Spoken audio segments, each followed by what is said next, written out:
অনেকেই জানেন না একজন ঠান্ডাজনিত রোগীকে কেন নেবুলাইজার দেওয়া হয় এবং নেবুলাইজার করলে সাধারণত একজন ঠান্ডাজনিত রোগীর কি কি উপকার হয়। আমরা আজকে একজন এক্সপার্ট এবং রেজিস্টার্ড ফার্মাসিস্টের কাছে জানবো কেন নেবুলাইজার সাধারণত একজন রোগীকে দেওয়া হয় এবং এর কি কি উপকার হয়। আপনি যদি আমাদেরকে এই বিষয়টা একটু বলতেন। ডাক্তার একজন রোগীকে এই নেবুলাইজারটি দিয়ে থাকেন অনেক বেশি কাশির কারণে অথবা ব্রঙ্কাইটিসের কারণে রোগীর শ্বাসনালীটা চেপে থাকে, আর এর কারণে রোগী স্বাভাবিকভাবে শ্বাস নিঃশ্বাস নিতে পারেন না।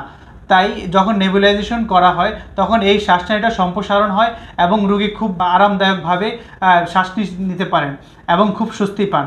নেবুলাইজার তো ছোট এবং বড় সাইজের হয়, তাহলে সেক্ষেত্রে এই পোর্টেবল যে নেবুলাইজার আমরা দেখতে পাচ্ছি, এই পোর্টেবল নেবুলাইজারের মধ্যে সুবিধা আসলে কি কি এবং এটি আসলে আমরা যারা সাধারণ মানুষ রয়েছে এবং তাদের জন্য এটা কেন উপকারী, এই বিষয়টা যদি একটু আমাদের বলতেন।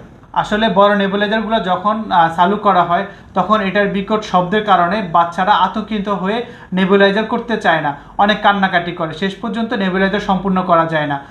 আর এই পোর্টেবল ম্যাশ নেবুলাইজারটি শব্দহীন হওয়ার কারণে বাচ্চারা খুব স্মুথলি রিসিভ করে এবং খুব সহজে নেবুলাইজেশনটি সম্পূর্ণ করা যায়। অনেক সময় দেখা যায় যে বিদ্যুৎ থাকে না, বিদ্যুৎ না থাকার কারণে নেবুলাইজার আসলে করা যায় না, কারণ যেহেতু বিদ্যুৎ ছাড়া নেবুলাইজার করা সম্ভব হয় না।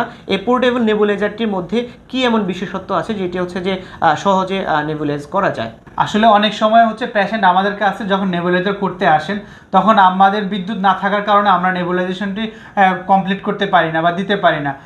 তবে বর্তমানে এই পোর্টেবল ম্যাশ নেবুলাইজারটি আমাদের কাছে থাকার কারণে যে কোনো সময়ে রোগী যখন আমাদের কাছে আসে আমরা নেবুলাইজেশন সম্পূর্ণ করতে পারি, কারণ এটি ব্যাটারি দ্বারাও পরিচালনা করা যায় এবং সরাসরি বিদ্যুৎ সংযোগ দিয়েও পরিচালনা করা যায়। তাই বিদ্যুৎ না থাকলেও আপনি আপনার নেবুলাইজারটি কমপ্লিট করতে পারবেন। তাই আমি একজন ফার্মাসিস্ট হিসেবে এই পোর্টেবল ম্যাশ নেবুলাইজারটি সাজেস্ট করি, যাতে হচ্ছে যে কোনো সময় রোগীর প্রয়োজনে যখন টাইমলি বা নেবুলাইজেশন ডোজটা কমপ্লিট করতে পারে। ফার্মাসিতে গিয়ে যেখানে আপনাকে 100 থেকে 150 টাকা খরচ করে আপনি নেবুলাইজার করাতে হয়, সেই টাকা দিয়ে আপনি কিন্তু ঘরে এমন একটি নেবুলাইজার রাখতে পারেন।